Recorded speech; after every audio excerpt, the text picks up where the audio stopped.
अस्सलामु अलैकुम वरहमतुल्लाहि वबरकातुहू।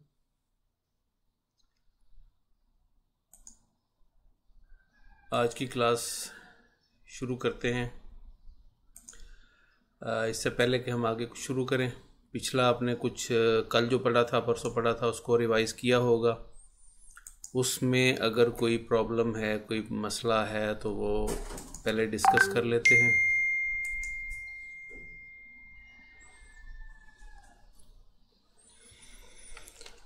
अगर किसी ने प्रैक्टिस में किसी को कुछ मसला हुआ प्रैक्टिस के दौरान, जो रिवाइज़ करने के दौरान, तो वो बताएं, पहले उसको डिस्कस करते हैं, उसके बाद आगे चलते हैं।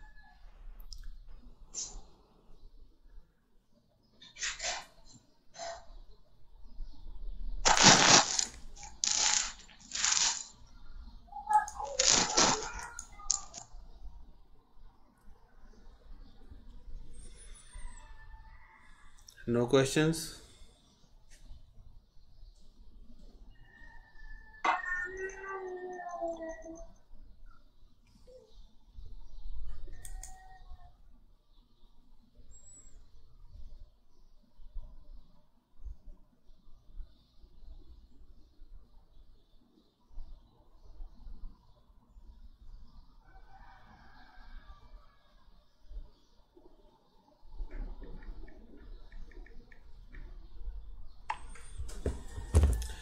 चलें जी, शुरू करते हैं। मैं स्क्रीन शेयर कर रहा हूँ।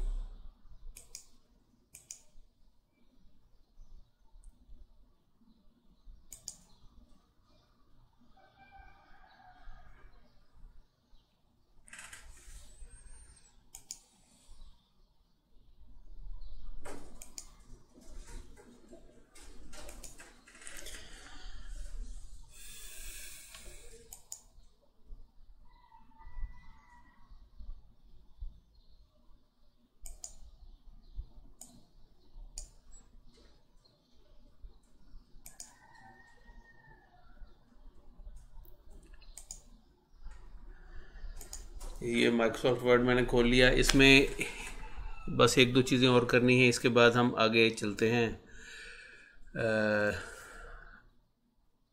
पावर पॉइंट पे। स्क्रीन सबको नज़र आ रही है? कोई प्रॉब्लम किसी को, कोई स्क्रीन के नज़र आने में?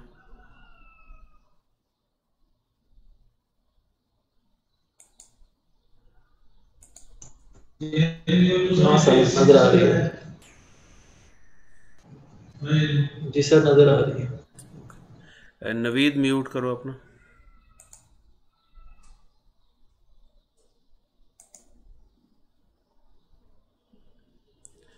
अच्छा जी, आज हमने इसमें वर्ड आर्ट का पोर्शन है, उसको थोड़ा सा करना है।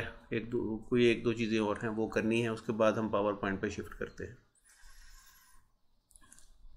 वर्ड आर्ट क्या है? इंसर्ट पे जाएं।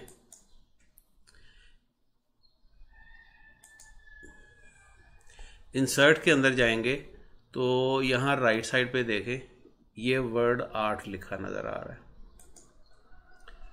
ये डिफरेंट बने बनाए फॉर्मेट्स हैं, इसमें कुछ बने पड़े हुए हैं जिनको हम यूज़ कर सकते हैं यहाँ अपने पेज को डिज़ाइन करने के लिए। जो भी हम फॉर्म बना रहे हैं, कोई और चीज़, कोई भी चीज़ कंपोज कर रहे हैं, उसके लिए हम इसको यूज़ कर सकते हैं।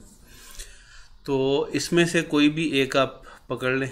ये पकड़ा, जिस स्टाइल में वहाँ पे लिखा हुआ आ रहा था उसी स्टाइल में आपको यहाँ पे नज़र आएगा। अब जो भी टेक्स्ट आपने लिखना है यहाँ लिख दें, योर टेक्स्ट हेयर लिखा हुआ है।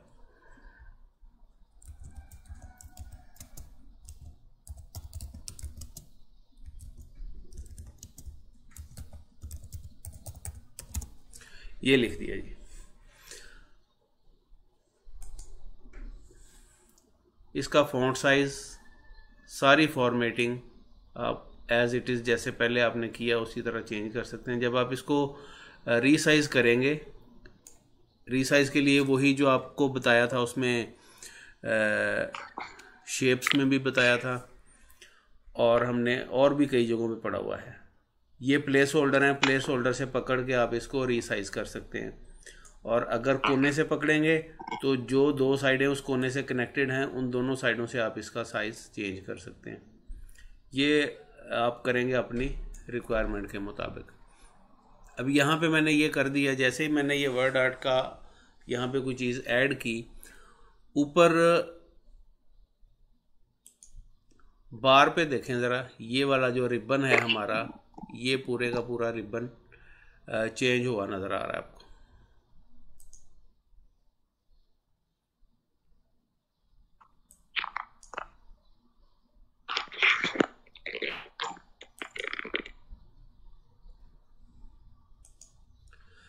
चेंज क्या नज़र आ रही है, यहाँ पर आपको, यहाँ क्लिक करेंगे ना तो ये आपको डिफरेंट, ये वही वाले स्टाइल्स नज़र आ रहे हैं जो वहाँ हमने देखे थे। इसके साथ ये देखें, यहाँ से इसके कलर सेटिंग्स हैं, अपना रिक्वायर्ड कलर इसमें कर लें। ये भी कलर है लेकिन ये शेड का कलर है, शेड चेंज हो, इसकी आउटलाइन, टेक्स्ट की आउटलाइन है, ये शेड का कलर है। शेड कैसा होना चाहिए, ये डिफरेंट किस्म के शेड्स हैं। यहाँ शेडो पे आ जाएं, ये शेडोज़ हैं, कैसा शेडो आपने यूज़ करना है इस पूरी लिस्ट में से सिलेक्ट कर लें। रिफ्लेक्शन है, इसमें भी ये डिफरेंट तरह की रिफ्लेक्शंस नज़र आ रही हैं। जैसे आप शीशे में देखते हैं तो आपको अपना रिफ्लेक्शन नज़र आता है, अपना ही अक्स नज़र आता है लेकिन उल्टा नज़र आता है, वही चीज़ यहाँ पे आपको नज़र आएगी। ग्लो में ये है डिफरेंट, डिपेंड करता है कि आपने किस तरह का यूज़ करना है। ये देखें,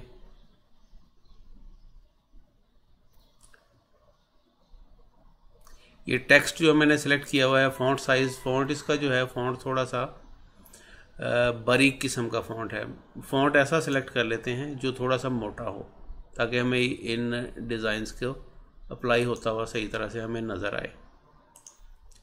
इसको सिलेक्ट करते हैं, यहाँ से फ़ॉन्ट हम कैलबरी की बजाय कोई और लगा देते हैं। ऐसा फ़ॉन्ट, ये एरियल ब्लैक थोड़ा मोटा होता है, अगर इससे भी बेहतर कोई नज़र आए तो एरियल ब्लैक ही लगा लेते हैं।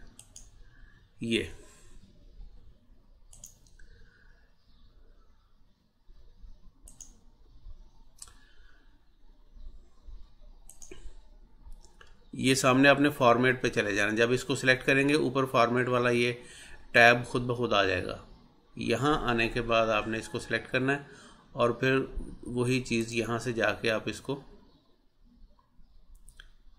यहाँ आपको इसके ज़्यादा फ़ॉन्ट अगर मोटा है तो ज़्यादा बेहतर आप इसका व्यू देख सकते हैं।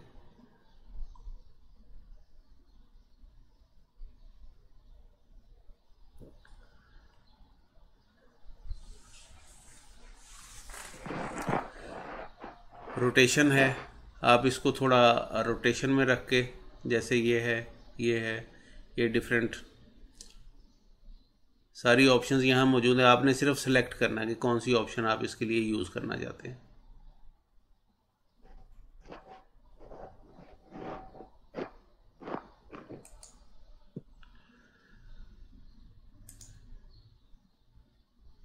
ट्रांसफॉर्म, ये आप इसको कैसे लिखना चाहते हैं, एंगल में लिखना चाहते हैं, सीधा लिखना चाहते हैं, या ये डिफरेंट स्टाइल्स हैं। इसकी ट्रांसफॉर्मेशन है वो आप जैसे भी करना चाहें, आप यहाँ से इस लिस्ट में से यूज़ कर लें। ठीक है जी। अब ये जो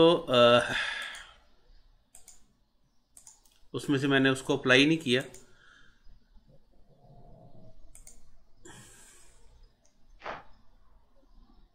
ये माइक किसका खुला हुआ है?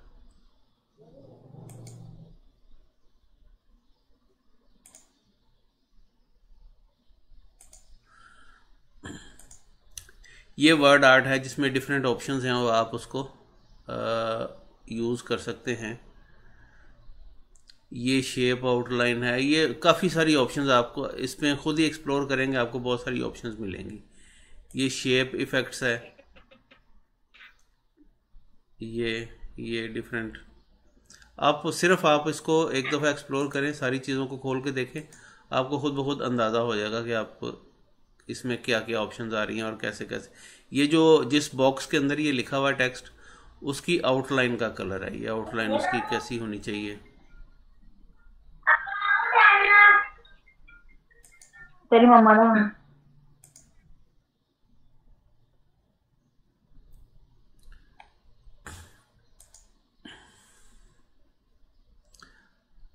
ये शेप का फिल कलर है, ये देखें जी। मेरा ख्याल है इसमें ज़्यादा टाइम लगाने की ज़रूरत नहीं है, आप खुद ही इसको एक्सप्लोर करें तो ये ज़्यादा बेहतर होगा। अगर उसमें कोई चीज़ आपको समझ नहीं आती तो वो मैं इंशाल्लाह आपको बता दूंगा।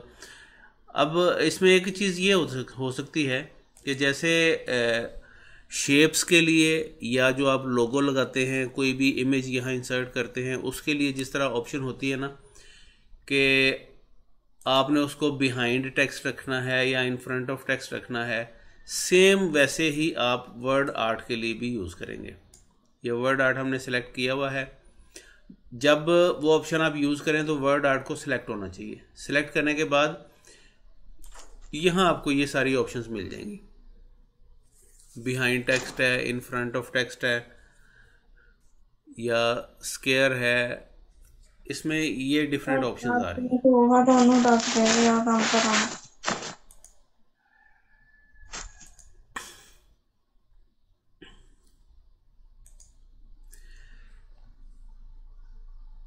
इसको आप एक्सप्लोर करें, अगर किसी को कोई प्रॉब्लम आती है, इसमें कोई मसला होता है तो वो फिर नेक्स्ट क्लास में डिस्कस कर लेंगे, उसको देख लेंगे जो भी है। ये तो हो गया हमारा वर्ड आर्ट।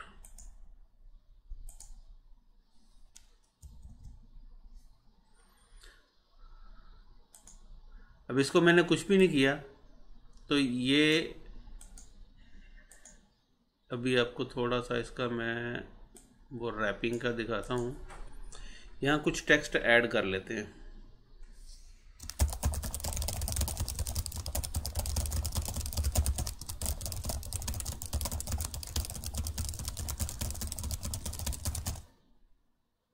मैंने वैसे ही कुछ ऐड कर दिया,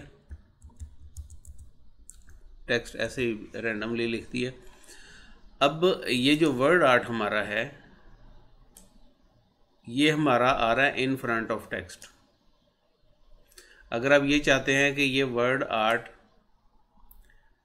टेक्स्ट के नीचे आए, टेक्स्ट ऊपर आए, ये नीचे बैकग्राउंड में नज़र आए, तो वो आप किस तरह करेंगे, इसको सिलेक्ट करें। यहाँ पे ऑप्शन जो आ रही थी अभी, फॉर्मेट पे जाएं, यहाँ पे रैप टेक्स्ट में आके इसको आप बिहाइंड टेक्स्ट कर दें। यहाँ से ये बिहाइंड टेक्स्ट, वो जो आपने बनाया होगा वो बैकग्राउंड में चला जाएगा, जो टेक्स्ट आपने लिखा है वो इसके ऊपर आएगा। ये देखें, ये ऊपर टेक्स्ट आ रहा है सारा। ऐसा भी हो सकता है कि आप इसको दरमियान में रखें, यानी यहाँ मैंने रखा, ये रखा। मैं चाहता हूँ टेक्स्ट प्रैक्टिकली करके दिखाता हूँ, फिर आपको सही अंदाज़ा होगा। यहाँ पे आप इसको कर दें स्केयर। स्केयर से क्या होगा कि इसकी जो स्पेस है उसके लिहाज से वो उसको एडजस्ट करेगा। इसके नीचे कुछ नहीं आएगा, ये बैकग्राउंड में भी नहीं आएगा और टेक्स्ट इसके ऊपर भी नहीं आएगा और टेक्स्ट इसके नीचे भी नहीं आएगा। टेक्स्ट इससे सेपरेट रहेगा।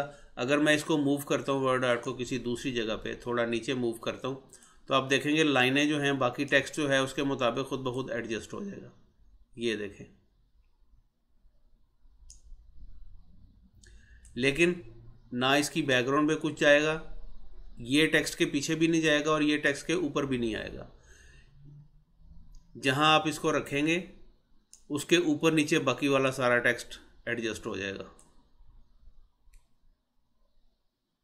ठीक है, ये कब होगा? जब आपने वहाँ से यहाँ फॉर्मेट पे जाके इसको, ये ऑप्शन है एक है ये स्केयर है, इन लाइन विद टेक्स्ट है। इन लाइन विद टेक्स्ट में क्या होगा, इस वक्त तो साइज़ इसका बहुत बड़ा है, हम इसका साइज़ भी थोड़ा छोटा कर लेते हैं ताकि इसको, होम पे गए, ये साइज़ 36 है, मैं इसको कर देता हूँ 14 कर देता हूँ।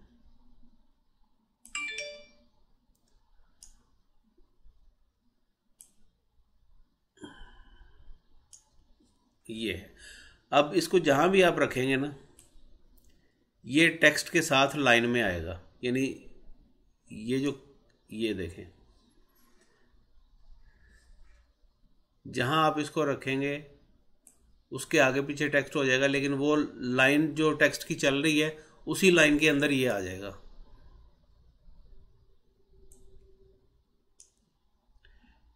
ये ऑप्शन बहुत कम यूज़ होती है, ना होने के बराबर है तकरीबन।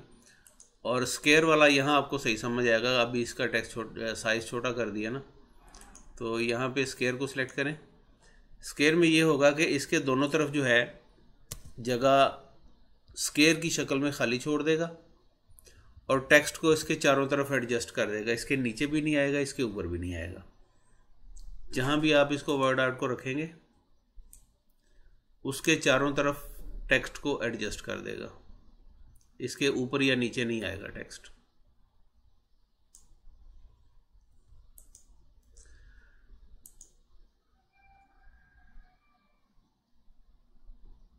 In front of text behind text, यही ज़्यादा यूज़ होते हैं इसमें।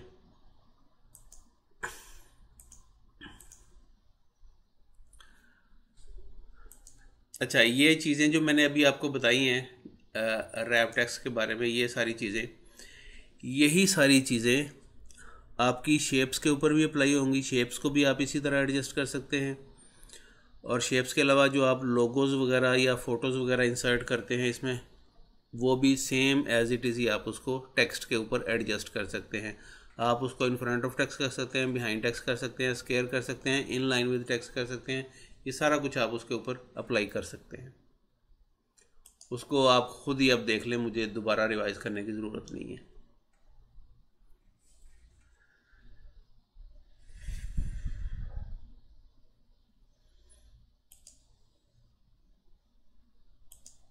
अच्छा, ये तो हो गया हमारा इंसर्ट के अंदर वर्ड आर्ट। यहाँ एक चीज़ है स्मार्ट आर्ट। ये थोड़ी देर में डिस्कनेक्ट होगा, 10 मिनट में, फिर मैं दोबारा लिंक भेजूंगा, दोबारा सारे फिर ज्वाइन कर लें। अच्छा, ये स्मार्ट आर्ट है। स्मार्ट आर्ट में क्या है, इसमें भी आपने अगर कई जगहों पे आपने देखा होगा, पावर पॉइंट की स्लाइड्स में भी देखा होगा अगर आपने कभी देखी हैं तो, और कई डॉक्यूमेंट्स में आपने इस तरह की शेप्स देखी होंगी जिनको यूज़ करके मुख्तलिफ प्रोसेस, कोई प्रोसेस, किसी प्रोसेस को शो करना है, उसके स्टेप्स हैं, तो उसके लिए आप इस तरह के मुख्तलिफ शेप्स को यूज़ करते हैं। इस प्रोसेस का पहला स्टेप ये है, दूसरा ये है, तीसरा ये है, इस तरह से। जैसे ये एक शेप ले लेते हैं,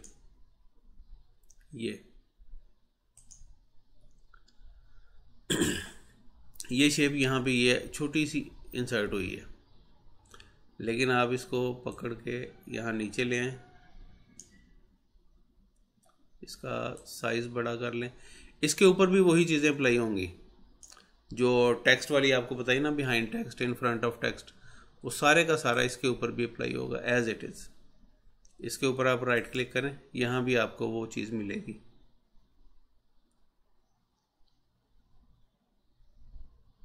रैप। अच्छा, टेक्स्ट में क्या है, एक प्रोसेस है, ये उसका स्टेप 1 है, ये स्टेप 2 है, ये स्टेप 3 है,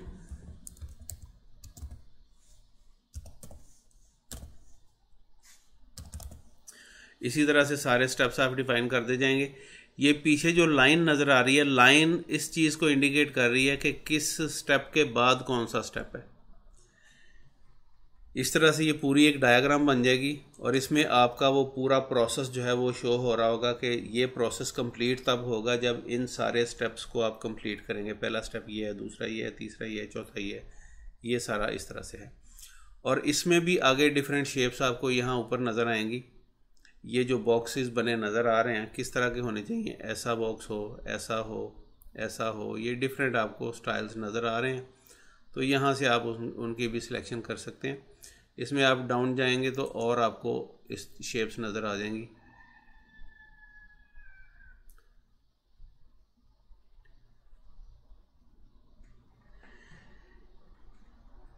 और यहाँ से डाउन जाएंगे, ये क्लिक करेंगे तो ये पूरा एक डिफरेंट किस्म के उसकी डिज़ाइंस हैं कि प्रोसेस को किस तरह से शो करना है। जैसे फ़र्ज़ करें मैं इसको सिलेक्ट किया हुआ है,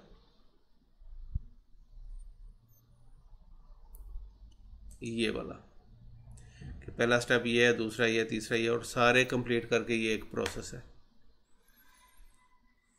इस तरह ये पूरी जितनी भी यहाँ शेप्स आपको इसमें नज़र आ रही हैं सारी की सारी वो किसी ना किसी प्रोसेस को शो करने के लिए वो ये प्रोसेस है और इसके ये 3, 4, 5 स्टेप्स हैं। अब इन स्टेप्स को आप कम ज़्यादा भी कर सकते हैं। फ़र्ज़ करें इसमें मेरे 4-5 ही स्टेप हैं, बाकी नहीं है, तो 5 के बाद वाले जो स्टेप्स हैं उनको आप सिलेक्ट करें, डिलीट कर दें। सिलेक्ट किया, डिलीट कर दिया, सिलेक्ट किया, डिलीट कर दिया। जितने स्टेप्स आपको चाहिए उतने आप यहाँ रख लें, बाकी को डिलीट कर दें। तो ये एक प्रोसेस डिफाइन हो जाता है इस तरह से। जैसे आप सिंपल सी एग्जांपल आपको देता हूँ, एडमिशन है किसी जगह पे, वर्चुअल यूनिवर्सिटी का एडमिशन ही समझ लें। उसका सबसे पहला स्टेप क्या होता है कि आपने डिसाइड करना है कि आप किस प्रोग्राम में एडमिशन ले रहे हैं। फर्स्ट स्टेप ये है। उसके बाद नेक्स्ट स्टेप ये है कि आपने उसके लिए एडमिशन फॉर्म फिल करना है। तीसरा स्टेप ये है कि आपने उस फॉर्म को सबमिट करना है with your document, including your required documents. उससे अगला स्टेप ये है कि यूनिवर्सिटी की तरफ से कंफर्मेशन आती है कि आपका एडमिशन हो रहा है या नहीं हो रहा। अगला स्टेप ये हो सकता है कि वो आपको कहेंगे फ़ीस जमा कराएं, वाउचर आपको भेज देंगे। उसके अगले स्टेप में आप फ़ीस जमा करवा देंगे और फ़ीस जमा जब करवा दी तो उससे अगले स्टेप में वो आपको कन्फर्मेशन भेज देंगे कि आपकी फ़ीस रिसीव हो गई है और आपका एडमिशन हो गया है। यहाँ पर ये पूरा प्रोसेस एक कंप्लीट हो गया। उसके जितने भी स्टेप्स हैं दरमियान में उनको आप इस तरह से शो करके एक डॉक्यूमेंट बना के आप अपने ऑफिस में लगा सकते हैं कि जिस किसी ने भी एडमिशन लेना है उसका ये प्रोसेस है, इसको सारे फॉलो करें। इसी तरह से और भी कई काम हो सकते हैं जिनको आप इस तरह डिफ़ाइन करके उनके प्रोसेस बना के स्टेप्स में डिवाइड करके उनको इस तरह से बना के उसका एक डॉक्यूमेंट बना के रख देते हैं। तो जो आपके विजिटर्स हैं जिनके लिए आपने ये बनाया है, जिनको एजुकेट करने के लिए, जिनको बताने के लिए आपने ये चीज़ बनाई है, तो आपको आसानी हो जाती है उसको बताने में कि ये एक प्रोसेस है, ये एक काम होना है और ये इतने इतने इसके ये स्टेप्स हैं और इस सीक्वेंस में है। पहला ये स्टेप है, दूसरा ये है, तीसरा ये है। जब ये सारे स्टेप्स हो जाएंगे तो आपका ये वाला प्रोसेस कंप्लीट हो जाएगा।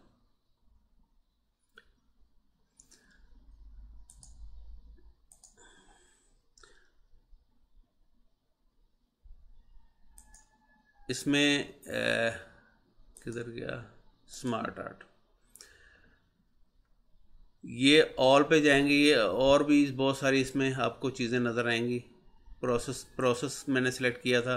लिस्ट है मुख्तलिफ़ चीज़ों की, आप लिस्ट इस तरह डिफ़ाइन कर सकते हैं। मसलन एडमिशन के लिए क्या क्या डॉक्यूमेंट्स रिक्वायर्ड हैं, आपको क्या क्या चीज़ सबमिट करनी पड़ेगी, तो उनकी एक लिस्ट आपने बनानी है। उस लिस्ट को डिफ़ाइन करने के लिए आप इस तरह से बना सकते हैं एक डॉक्यूमेंट।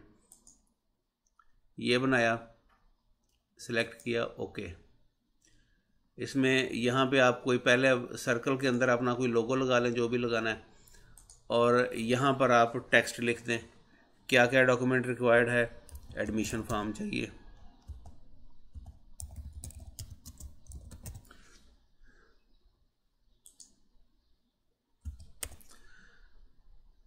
दूसरा क्या है, मैट्रिक का सर्टिफिकेट चाहिए,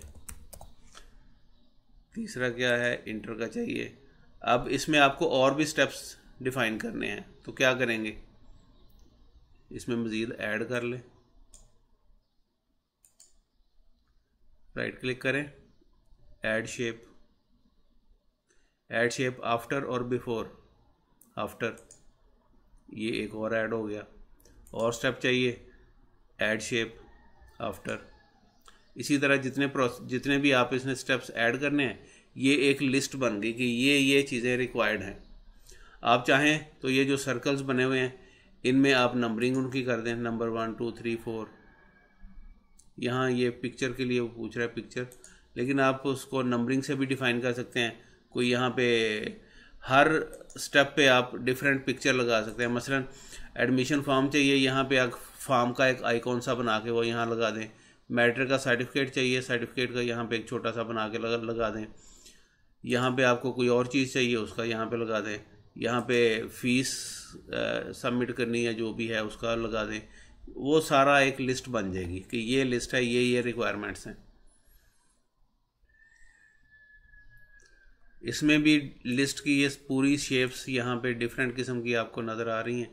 जिस तरह से भी आप उसको डिफ़ाइन करना चाहते हैं उसी तरह से आप उसको कर सकते हैं।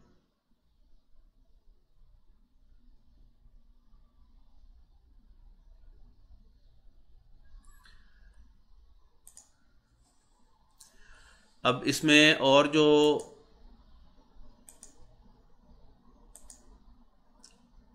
शेप्स के अंदर जब आप जाएंगे इसमें स्मार्ट आर्ट में, तो ये जितनी चीज़ें भी आपको नज़र आ रही हैं इनको आप मेरा ख्याल है ख़ुद ही एक्सप्लोर करें। एक आपको एक यानी कि कह लें कि लाइन मिल गई है, उसमें आप देखते हुए इसको सारे को ख़ुद ही आप एक्सप्लोर कर सकते हैं। अगर कहीं किसी को कोई प्रॉब्लम आता है तो उसको इंशाल्लाह हम बाद में डिस्कस कर लेंगे। तो यहाँ पे आज हम माइक्रोसॉफ्ट वर्ड को अलविदा कहते हैं और अभी हम शुरू करेंगे पावर पॉइंट।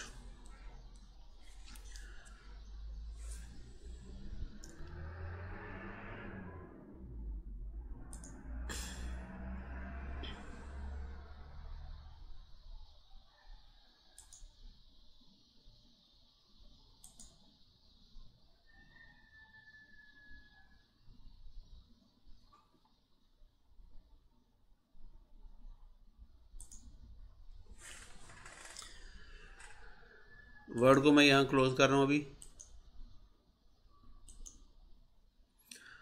पावर पॉइंट को ओपन करते हैं।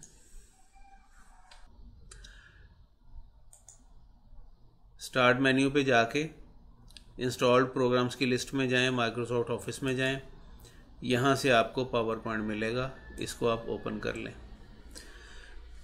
और यहाँ से बने बनाए टेम्पलेट्स भी आप यूज़ कर सकते हैं और ख़ुद से भी ब्लैंक प्रेजेंटेशन लेके आप बना सकते हैं।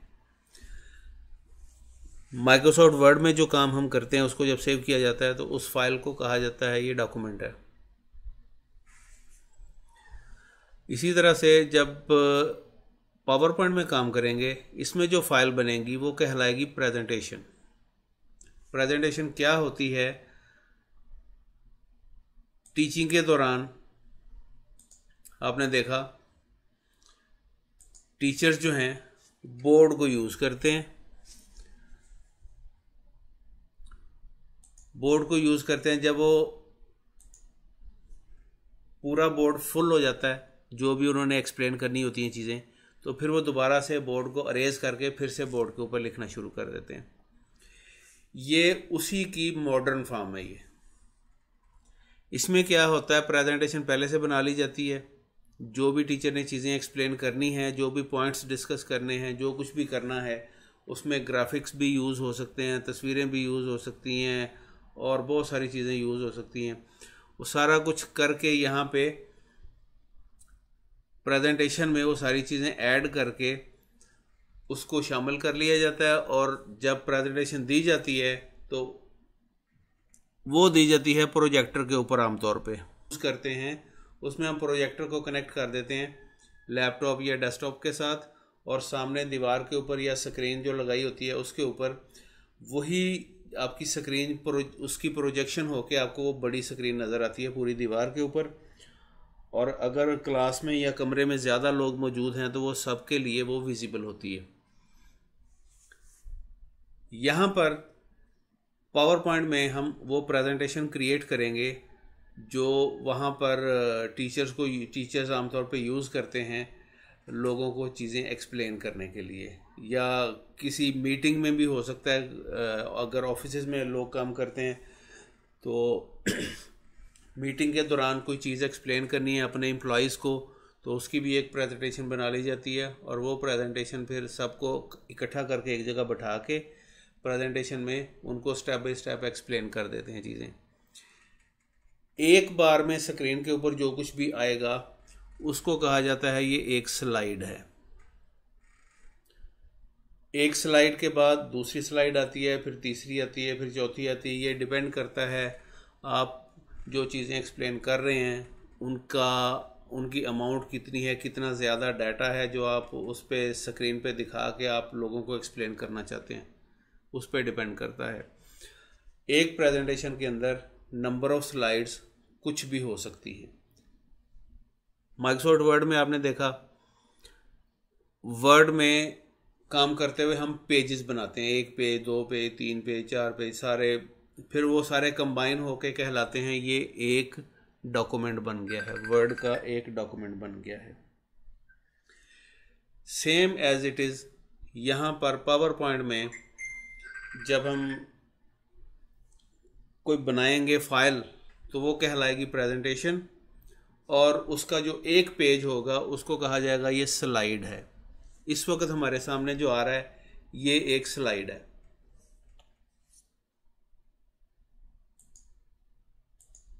यहाँ पे लिखते हैं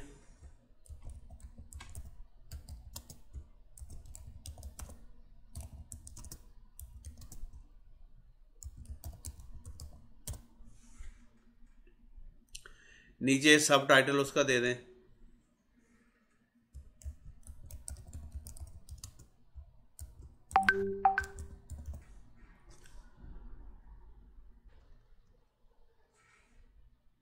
ये बन गया। अब इसमें हमें नेक्स्ट, ये शुरू में पहली स्लाइड पे सिर्फ उसका टाइटल दिया जाता है कि किस बारे में आप ये प्रेजेंटेशन बनाना चाह रहे हैं, टाइटल और सब टाइटल। इसके बाद अगली स्लाइड से आप अपना वर्किंग शुरू करते हैं, जो भी करना है। अगली स्लाइड कैसे आएगी, ये लेफ्ट साइड पर देखें, यहाँ पे राइट क्लिक करें और न्यू स्लाइड कर लें। ये अगली स्लाइड आ गई। इसमें आप हेडिंग दे देते हैं,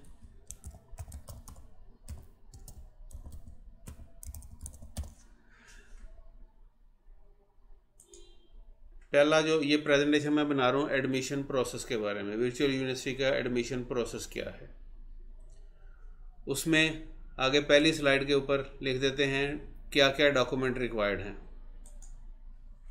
पहले नंबर पे आपको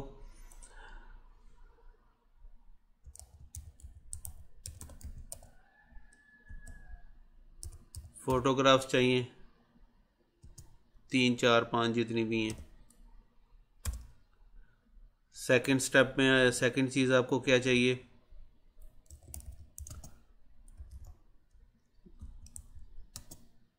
कॉपी ऑफ एजुकेशनल सर्टिफिकेट्स। तीसरी चीज़ क्या चाहिए,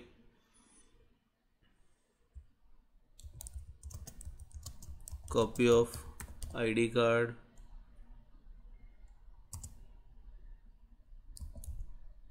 वगैरह वगैरह सारा आप इस तरह से पूरा डिफाइन कर लेंगे प्रोसेस। जब इसको आप रन करेंगे, रन करने से मुराद एक दफ़ा ये सारी चीज़ बना ली, 2, 3, 4, 5 स्लाइडें आपने इस तरह से बना ली। अब उनको पूरी स्क्रीन पे किस तरह से हम देखेंगे, यहाँ पूरी स्क्रीन पे तो नहीं आ रहा। पूरी स्क्रीन पे देखने के लिए शॉर्टकट की है F5। इसकी जो फॉर्मेटिंग आप करते हैं, फॉर्मेटिंग के लिए आपको मैं दोबारा से कोई चीज़ नहीं बताऊंगा, जैसे आपने वर्ड में किया सेम वैसे ही यहाँ पर है। ये फ़ॉन्ट साइज़ है, ये फ़ॉन्ट स्टाइल है, ये फ़ॉन्ट साइज़ है, ये बोल्ड, इटैलिक, अंडरलाइन, कलर शलर, लेफ़्ट राइट सेंटर, ये बुलेट, नंबरिंग, सारा कुछ वर्ड वाला है। और ये शेप्स भी वर्ड वाली यहाँ पे आप यूज़ कर सकते हैं। सारा कुछ वैसे का वैसे ही है, वही चीज़ें वर्ड वाली सारी की सारी यहाँ भी हैं। अब इसका मैं फ़ॉन्ट स्टाइल चेंज कर देता हूँ। साइज़ ज़्यादा बड़ा हो गया, साइज़ को भी छोटा कर लेते हैं।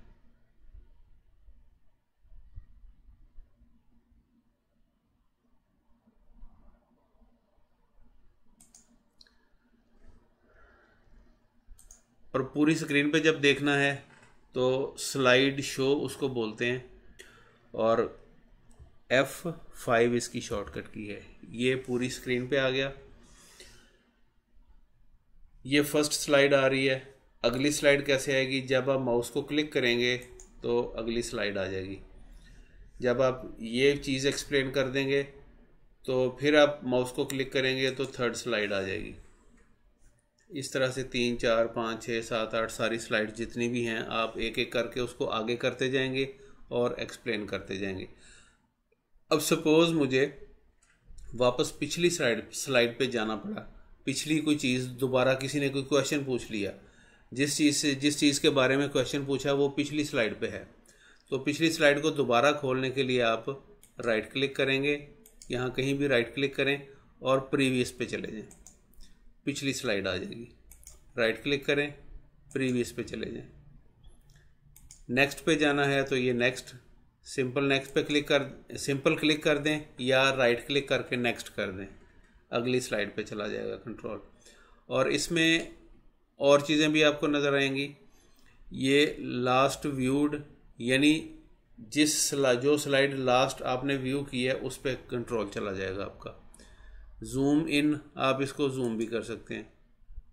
ये कितने हिस्से को जूम करना है, यानी बड़ा करके दिखाना है किसी को, तो उस पर क्लिक कर लें, वो हिस्सा जूम होके सामने आ जाएगा।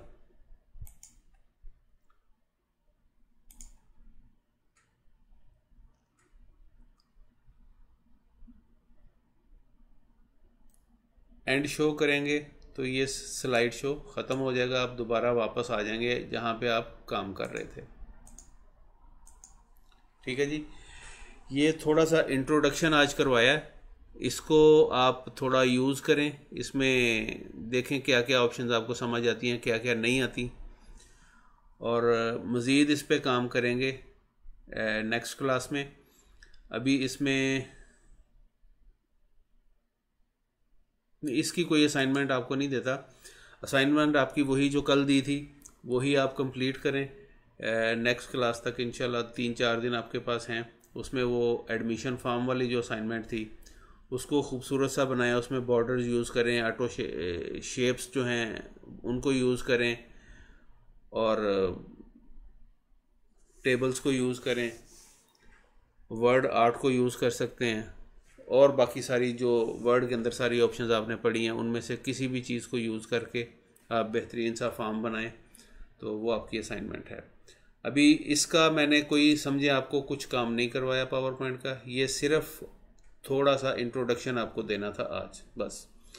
नेक्स्ट वर्किंग इसमें जो है वो इंशाल्लाह नेक्स्ट क्लास में करेंगे। तो अभी यहाँ मगरिब की अज़ान भी 10 मिनट पहले हो गई है, मैंने नमाज के लिए भी जाना है, तो फिर इंशाल्लाह नेक्स्ट क्लास में मुलाकात होगी। अगर कोई क्वेश्चन इससे रिलेटेड है तो वो अभी पूछ सकते हैं, वरना फिर क्लोज करते हैं।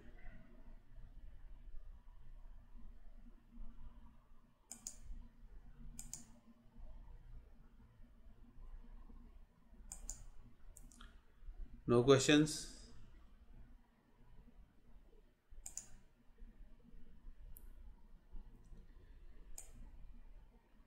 चलें ठीक है जी। अब अगली क्लास में इंशाल्लाह इसकी थोड़ी डिटेल में जाएंगे पावर पॉइंट की। तो आज की क्लास यहाँ ख़त्म करते हैं। टेक केयर, अल्लाह हाफिज़।